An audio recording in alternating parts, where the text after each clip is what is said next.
Today I am in North Georgia, somewhere near Chatsworth, I think, at the historic Vann house. This house was owned by Joe Vann, or it might have been his father. They're not really sure. Part Cherokee Indian, part, I think it's Cherokee, part Scottish. The Vanns owned several hundred, if not 1,000 acres around here.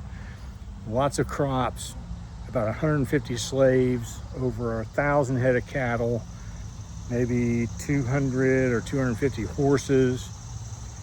In today's terms, he would have been a billionaire.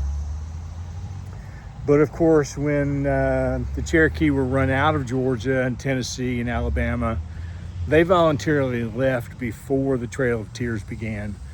But this house then was evacuated by force after that.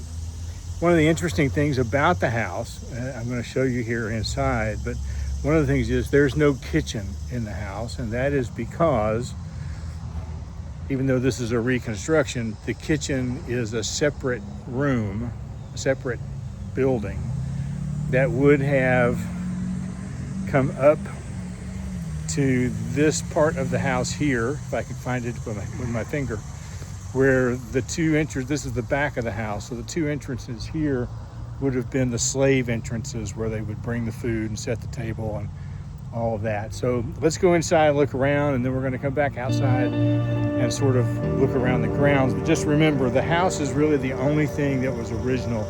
Everything else here is a recreation or something that was found elsewhere from that same time and moved here.